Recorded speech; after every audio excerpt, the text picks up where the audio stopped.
23 থেকে নিউজে অর্পিতা দাস। আমি এক চকসাগর গ্রামে এসে গেছি, মেদিনীপুরের পূর্ব মেদিনীপুরের। সেখানে গ্রামে কিভাবে ধান চাষ হচ্ছে, লোকেরা কিভাবে তাদের মেশিনের দ্বারা কিভাবে ধানকে কম সময়ের মধ্যে কম ধান চাষ করছে এবং মেশিনের দ্বারা সেটাকে কিভাবে কাটছে সেটা আমি আপনাদের বলবো।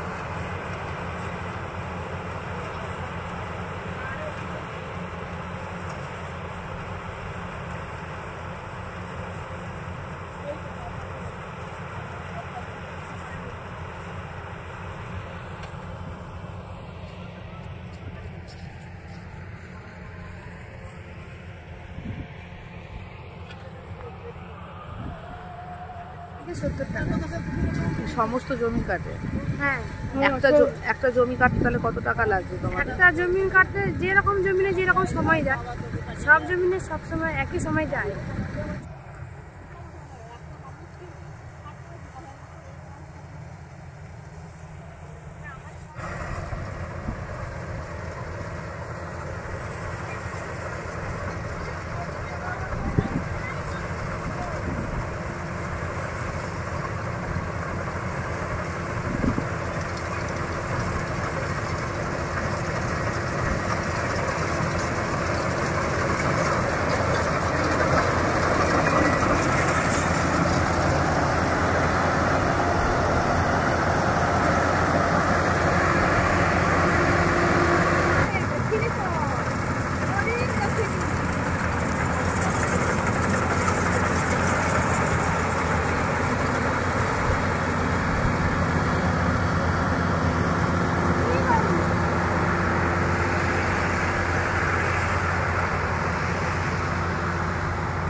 ভাই সরে যা, ভাই সরে যা।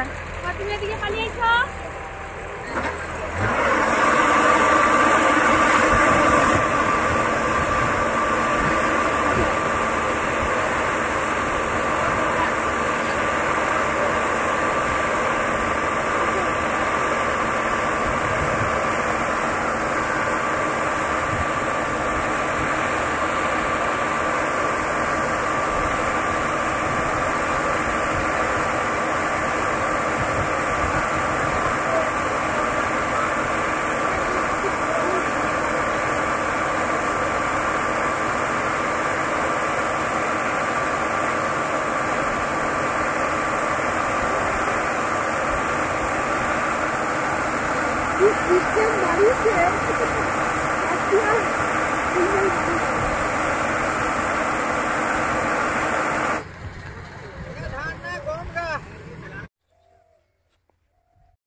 হওয়াতে মানে চাষির সুবিধা বলতে কি, ওয়েদার খারাপের জন্য একটা টাইমের ব্যাপারটা, যে এত টাইম লাগতো একটা ধান তুলতে, কি হয় 4 থেকে 8 দিন টাইম লাগতো কেটে বেঁধে তাকে ঝাড়াই করে মাঠ থেকে বাড়ি নিয়ে যেতে, আর কমসে কম 8 দিন, 4 থেকে 8 দিন টাইম লাগতো।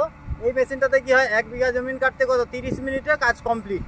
এবারে কি মাঠ থেকে ধানটা বাড়ি নিয়ে যেতে হবে, এটা একদিনের কাজ, আর এই কাটিংটা হচ্ছে 30 মিনিটের কাজ। এটাই হচ্ছে মানুষের টাইমটা বেঁচে গেল। আর দ্বিতীয়ত কি না, মানুষের অনেকটা টাকা সাশ্রয়। কেমন যে ভাবে লেবার নেয় এটা দিয়ে কি বা হিসাবে? কাজের মজুরি দিয়ে যে কাজ করলে যা টাকা এখানটাতে মানে খরচা হতো তার থেকে সিকি টাকা খরচ হয়। ধরুন 100 টাকার জায়গায় এই জায়গাতে 30 টাকাতে কমপ্লিট হয়ে যায় কাজ। এটা মানুষের লাভ। এটা কি হিসাবে টাকাটা নিচ্ছে এরা? এটা মিনিট হিসাবে টাকা নিচ্ছে। 70 টাকা মিনিট। 30 মিনিটে 1 বিঘা জমি কাটা হয়, আচ্ছা, এই হিসাবে এটা নিচ্ছে। কি চাষ হলো এখন? এটা আমন চাষ।